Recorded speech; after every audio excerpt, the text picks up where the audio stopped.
മാമ്പഴ പുളിശ്ശേരി ഇഷ്ടമില്ലാത്ത ആരും തന്നെ ഉണ്ടാവില്ല അല്ലേ. നല്ല നാടൻ മാമ്പഴ പുളിശ്ശേരി വളരെ പെട്ടെന്ന് തന്നെ ഉണ്ടാക്കിയെടുക്കാവുന്ന ഒരു ഐറ്റമാണ്. നമുക്ക് ഇന്നാ ഒന്ന് ട്രൈ ചെയ്ത് നോക്കിയാലോ.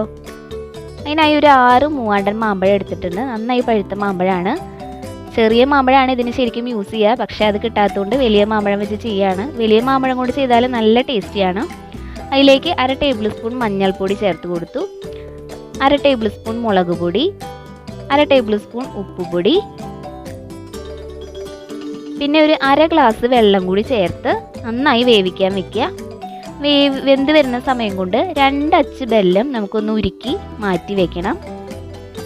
അതേ നമ്മുടെ മാമ്പഴം ചെറുതായി തിളച്ച് വെന്ത് വന്നുകൊണ്ടിരിക്കുകയാണ്. അപ്പം അതിലേക്ക് നമുക്ക് ഉരുക്കി വെച്ച് ശർക്കര ഒഴിച്ചു കൊടുക്കുകയാണ്. നെയ്യിലേക്ക് ഒരു 1/2 ടേബിൾ സ്പൂൺ നെയ്യും കൂടി ചേർത്ത് കൊടുത്ത് ഒന്ന് വെന്ത് വരണം. അത് വെന്ത് വരുന്ന സമയം കൊണ്ട് നമുക്ക് ഇതിലേക്കുള്ള അരപ്പുണ്ടാക്കാം.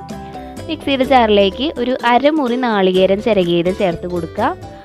പിന്നെ അതിലേക്ക് 1/4 ടേബിൾ സ്പൂൺ മുളക് പൊടി, 1/4 ടേബിൾ സ്പൂൺ മഞ്ഞൾപ്പൊടി, ഒരു 1/4 ടേബിൾ സ്പൂൺ ജീരകം കൂടി ചേർത്ത് അതിലേക്ക് ഒരു 4-5 സ്പൂൺ തൈരും കൂടി ചേർത്ത് നല്ല വെണ്ണ പോലെ അരച്ചെടുക്കണം.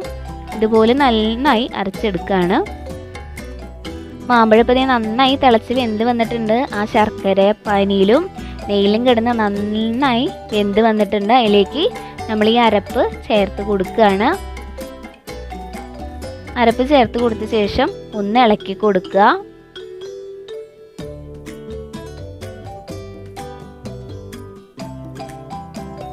അരപ്പ് ചേർത്ത് കൊടുത്ത ശേഷം ഒരു 4-5 മിനിറ്റും കൂടി ഒന്ന് തിളച്ച് അതിൽ കിടന്നൊന്ന് പാകമായി വരണം. എന്നിട്ട് അതൊന്ന് നമുക്ക് ഇറക്കി വയ്ക്കാം. ഇനി ചട്ടി വെച്ച് അതിലേക്ക് ഒരു 3 ടേബിൾ സ്പൂൺ നെയ്യ് ചേർത്ത് കൊടുക്കുകയാണ്. നെയ്യിലേക്ക് 1 ടേബിൾ സ്പൂൺ കടുക് നന്നായി പൊട്ടി വരണം. നന്നായി പൊട്ടി വന്നു കഴിഞ്ഞാൽ വറ്റൽ മുളകും വേപ്പിലയും ചേർത്ത് കൊടുത്ത് അതൊന്ന് മൂത്ത് വരുമ്പോൾ നമ്മുടെ മാമ്പഴ പുളിശ്ശേരിയുടെ മുകളിലേക്ക് അത് ഒഴിച്ച് കൊടുക്കുക. ഇത്രയേ ഉള്ളൂ. വളരെ സിമ്പിളായി ഉണ്ടാക്കിയെടുക്കാവുന്ന ഒരു മാമ്പഴ പുളിശ്ശേരിയാണ്. നല്ല നെയ്യും ശർക്കരയുടെ ഒക്കെ ടേസ്റ്റ് ഉള്ളത് കൊണ്ട് തന്നെ നല്ല ടേസ്റ്റി ആയിരിക്കും. അപ്പോൾ എല്ലാവരും വീട്ടിൽ ട്രൈ ചെയ്ത് നോക്കണം കേട്ടോ.